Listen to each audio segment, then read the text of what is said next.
The office was bustling with life on that cold winter's evening.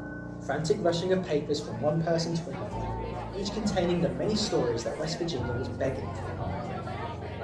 They were the lucky ones. Bill Fay was not.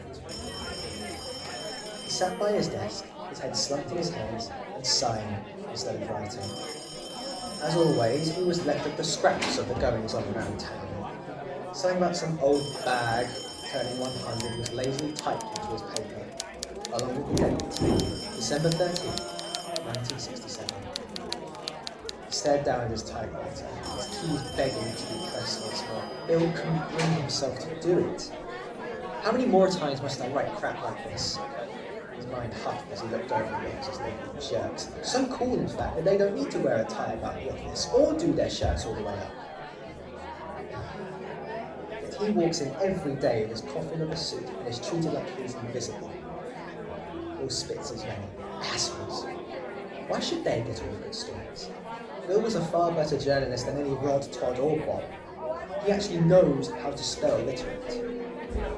His anger was followed with a heavy sigh, his hand slowly sliding across his face. As Bill tried to remind himself he was no longer 6, but 26. He looked up at the clock. 4 p.m. His last hour was going to hurt. Eventually, quitting time, Rob told, and Bill made sure he was the first in line to bust out that door. He hurried his way to a small car and slumped himself inside. With a flick of a wrist, the car opened his light. Looking out his window, he watched his co-workers begin driving down the main road back to town. Suckers. He didn't get why people took that hellish route when it was a perfectly calm and peaceful route through the woods. Substance then, he supposed, as he drove his way to the mouth of the woods. Now one might think that driving through the woods on such a dark and dreary night could be almost unthinkably frightening. Bill didn't mind at all. In fact, he'd prefer anything over those ghastly electric lights in the office that made his eyes sting, or that deafening radio that coughed and sputtered music between static. He could still see the flickering violently as radio screeching. He realised that it wasn't in his head. He was coming in his car until everything went dark. He was slamming his brakes and the radio, now silent. His car had never done this before. He looked out to the darkness. As much as he found supposed comfort in it, he knew he couldn't see Jack in it. He was in his suitcase, feeling for a flashlight. Great. Good job, Bill. Great day to get your flashlight. In search for the next best thing, Bill found himself holding his camera. He may as well use the flashlight. After all, it was the only alternative to a guaranteed face plant. Bill felt for the door and stepped out once more into the cold winter air.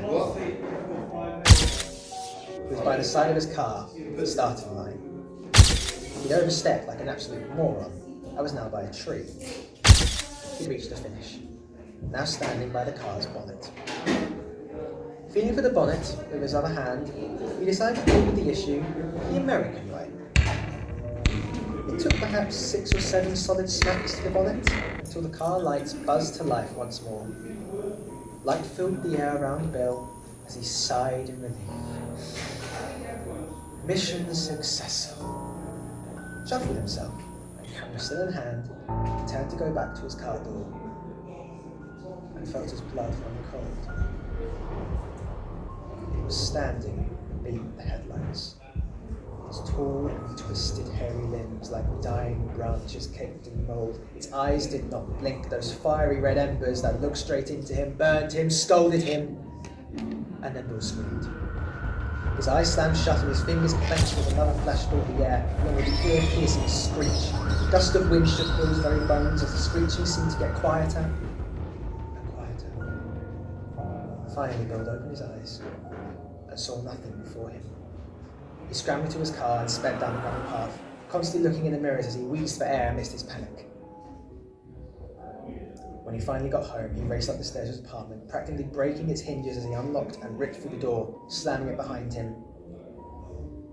he slid down to the floor, floods of tears escaping his eyes as he broke down. Every ounce of logic he attempted to muster led him to a brick wall. He was stressed, yes, but not that stressed. Was it some kind of sick joke? No. No, he knew what he saw. That thing was breathing. All those thoughts kept rushing through his mind like a demented hound race. Until he remembered the flash. Once again, rummaging into his suitcase, he tore the cone from it and raced into his development room. Like Dr. Frankenstein himself, he worked for hours upon hours on that one photo, his one hope for closure. That piercing scream still echoed in his mind, making him shake and quiver as he handled the film. Hours of work went by when the photo was ready. Bill plucked the photo from the washing line above his head and watched as the image slowly appeared. He nearly screamed once more. The flash only highlighted the beast's features. Its bony fingers twisted to shield itself from the light. Its mouth wide and filled with jagged razors as it screamed. Atop its head, tall, slender, and wispy horns. Now Bill saw the giant wings that spread across its back. Tattered, rotting wings. Bill stared at the photo, his hand covering his mouth as he tried to gain his senses. In his hand, he held a creature that science cannot explain. He held a demon set loose from hell, a being from another world. He held in his hands a story. A story that will put him above any Todd, Rod, or Rob. Quick as lightning, he slipped to his typewriter, scratching his chin as he attempted to think of the title. Looking at the photo, he thought about how the creature was almost moth-like. Bill smiled as he typed the words into the typewriter. Mothman, Port Pleasant Woods. Bill became an almost overnight sensation with that story. As he left for work the next morning, he overheard his neighbours trembling at the dreaded photo. As he drove down the neighbourhood road, he saw man after woman after child bickering and giggling with the excitement and terror of such a beast. Bill's smile widened as he drove. His first big break. As he pulled to the office's parking lot, this time inviting the snow to fall upon his hat and coat, he slowly strolled to the office's doors. But something caught his eye.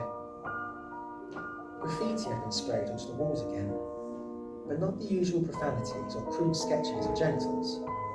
This was almost carved into the wall. Manic and black in colour, it read, "For all I giveth." Bill raised an eyebrow and scoffed at the sight. Some religious nutjob at it again. He slowly opened the doors to the office, already hearing the bustling and rushing before he entered. When he stepped in, he was overwhelmed by the sound of cheering and clapping. Even the office jerks found themselves congratulating him. He made it! He found himself looking eyes with Penny Wilson, the office sweetheart, who exchanged a teasing glance before moving away. "I must taketh away," was written on the wall facing the window Penny's head had blocked. Bill's mind pondered for a moment, finding it strange the message was finished on a different wall. But his other needs beckoned him elsewhere and quickly forgot. By now, it was December 13th, 1968, when Bill was sitting on his couch with Penny in his arms, a never-ending smile across his lips. He looked up at the clock, 11:59 p.m. Penny yawned and told her she was going up to bed. Bill said he'd join him in a moment. He needs to turn everything off. He smarted his couch cushions, turned off the TV, turned out the lights, and picked up the baby monitor. He couldn't help but stop and listen for a moment at the gigglings of his little boy. Bill threw the baby monitor to the ground and raced up the stairs, almost slipping down on place, skidding across the carpet and stumbling as he raced through the open door to his baby's room. He felt his blood from He stood on the ledge of the tall open windows, its eyes ablaze amidst the dim lighting of the moon.